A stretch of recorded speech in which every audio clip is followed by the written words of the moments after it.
What's up, guys? Welcome back to PWTB. I'm here with Evan. Evan, how are you, man? I'm doing great, ready for another week. Let's do it, Jake. Let's do it, man. We got a bunch of great topics for you guys this week. We're going to start off with the Pac-12, talking about the Pac-12 and how many teams in that conference can make it to the college football playoff. In my mind, there's four teams. You got Washington, you got Oregon, you got Oregon State, Utah. All those teams either have one loss. Washington is the only one without a conference loss. So, Evan, who do you think is going to make the playoffs and why?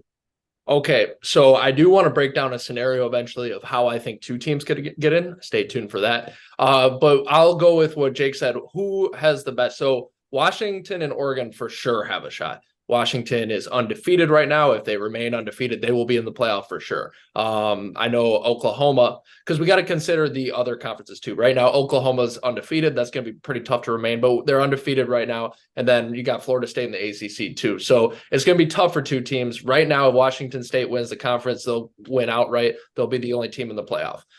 Then it gets a little interesting because you got Oregon with one loss. But again, if they win the conference, with the electric offense that Bo Nix leads, and they're going to be tough to keep out too. If say they did beat Washington, and they maybe beat them in the regular season, and if they face in the, I don't know how the Pac does the conference championship, but if they met in that, I don't think so because I think they'd be in the same division. But anyways, so who has two great shots? Washington. Pac-12, the Pac-12 has no divisions, so Washington, Oregon could happen Okay, again. so they could be in the conference. So that would go. So Washington and Oregon, I think are for sure contenders. I think our fringe contenders, I think Jake touched on this, is Oregon State. The reason why I say fringe for Oregon State, I don't trust their offense. What's his name? DJ. I'm not even gonna what's his from the kid from Clemson, right? He's the Yeah, quarterback. Well, we'll see if Jake can say his last name, but the kid from Clemson, who's the quarterback there, I don't trust him. He runs around good. He's not a terrible passer. He just doesn't move it enough.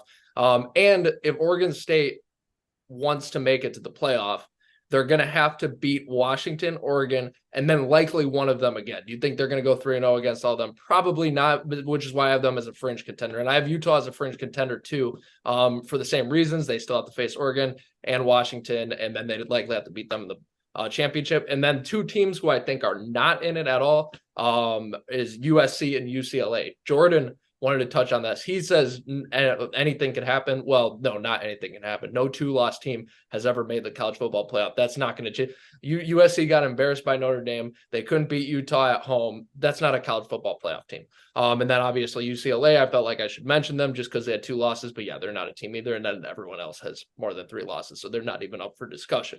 Now, here's how I think two teams from the Pac-12 can make the playoff.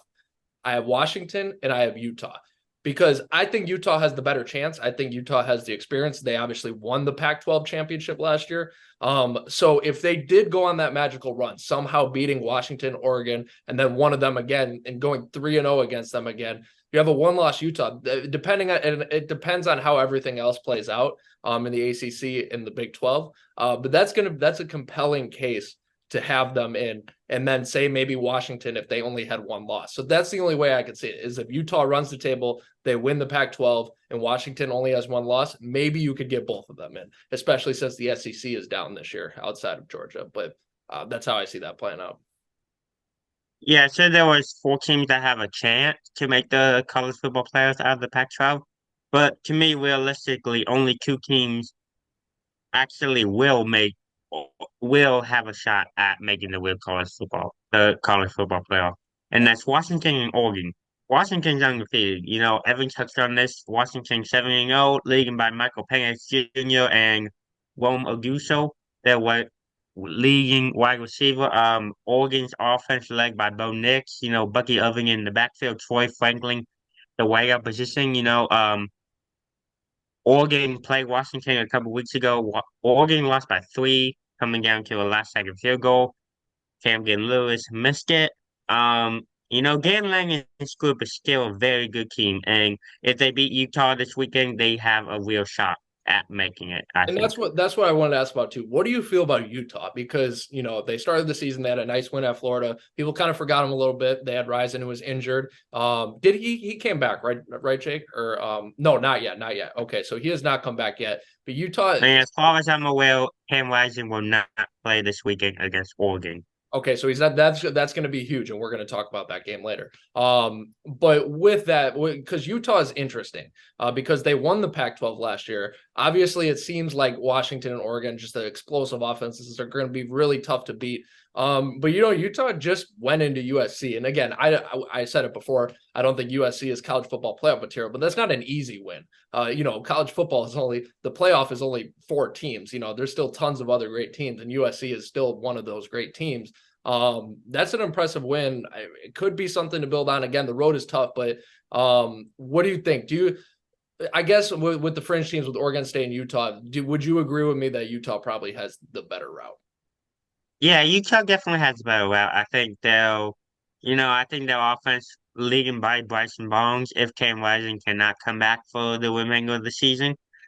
I think he was out with a UCL tear. So, those are definitely tough to recover from, and who knows when Cam Rising will be back, if he will be back. Yeah, and So, but lastly, Utah definitely has an easier chance, yeah. it's just so sad that Colorado blew that, what was it, 29-point lead? Because otherwise we could be sitting here debating if a 2-loss Colorado could get in, if Shedeur Sanders throws for 500 yards every week, but 3 losses, no, they're done. I'll put 4. Nah, But yeah. maybe a good bowl.